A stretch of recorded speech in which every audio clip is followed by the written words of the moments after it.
Hospital Libarkume Kulkulu Paulos Magala Hawasati Tajajila Yala Fikorano Rakot ala Dabuyokin Masenumma Kennu Egalera. Hospitali Chifi Biron Fayana no Sidamatum Santa Jajila Kan Egal Chison Ipsame. Hospital Libarkume Kulkulu Paulos Hospital Akabiyati Tajajila Kanakan Kennu Tau. Hospitali Chatti Tigavataman Gudugala Yala Masenumma Fi Wal Hormata Dr. Masarat Ansan Himaniru.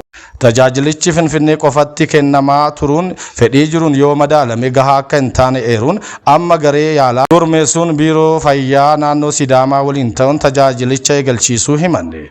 Daarektarri hospitaalaa Dagaleessaa aadaa hawaasaa Dr. Fitsum Walda Gabriel gama isaaniin maseenummaa irratti ilaalchi dogongoraa jiraachuu dubbachuun rakkichi yaalaan sirrachuu akka danda'u hubachiisan. Kanaafis hawaasaaf tajaajila kennuu eegaleera jedhan.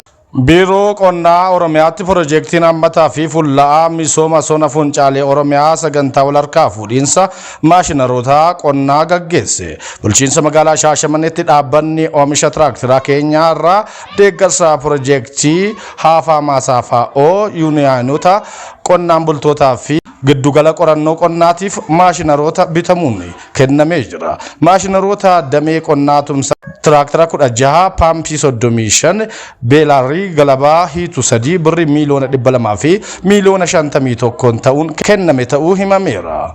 Kantibaan magaalaa Shaashamannee obbo Adaana Takla Goorgis saganticha irratti argamuun haasawa taasisaniin qonna ceesisuuf teekinooloojiitti fayyadamuun galtee qonnaa yeroon qonnaan bultootaaf dhiyaataa jiraachuu himaniiru. Itti aanaan biiroo qonnaa Oromiyaa Bariisoo Faayisaa ergaa dabarsaniin inishiyetiiviiwwan qonnaa 28 hojiirra oolchuun qonna rakkoo dandamatu uumuuf hojjetamaa jiraachuu kaasaniiru. Hojii gaggeessaan dhaabbata Keenyaa obbo Margaa Tolaa haasawa taasisaniin dhaabbata Keenyaatiin kana qofa tiraakteroota 815 qonnaan bultoota yuuniyonotaa fi dhaabbilee garagaraatiif kennamuu himaniiru. Kominikeeshinii magaalaa Shaashamanneetti gabaase. Ogummaa fi kalaqni teekinooloojiin deeggarame dorgomtummaa dinagdee cimsa. Mootummaan naannoo Oromiyaa yaadama haaraa carraa hojii ogummaan durfameen biyya ijaaruuf teekinooloojii babal'isuu, kalaqa jajjabeessuu fi humna namaa dorgommaa fi ogummaa gonfate horachuuf xiyyeeffannoo kennee hojjechaa jira.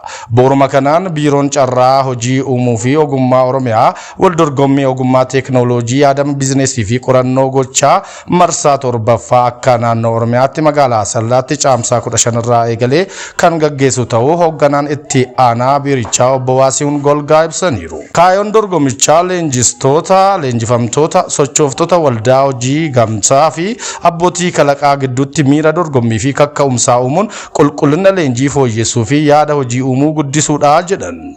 Dabalataanis teekinooloojiiwwan waraabaman gara waldaalee imaataatti ceesisuuf haala mijataa uumuun dorgomtoonni muuxannoo akka wal irraa qoodatan taasisuun oomishtummaa fi miira dorgomtummaa guddisuuf kan gaggeeffamu ta'uu ibsaniiru.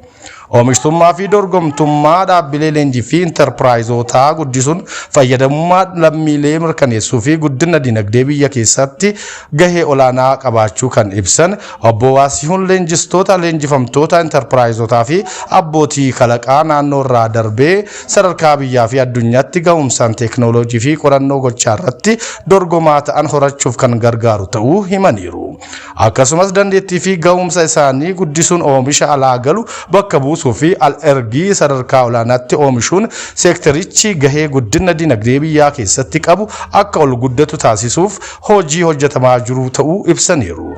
Dorgommichi sadarkaa dhaabbilee leenjiirraa kaasee hanga sadarkaa kilaasteraatti gosoota dorgommii 21 oliin kan gaggeeffamu yoo ta'u, dandeettii ogummaa guddisuu, teekinooloojii babal'isuu, yaadama bizineesii edleessuu fi qorannoo gochaa qabatamaan lafa irratti agarsiisuu irratti kan xiyyeeffate ta'uu obbo Waasihuun yaadachiisaniiru.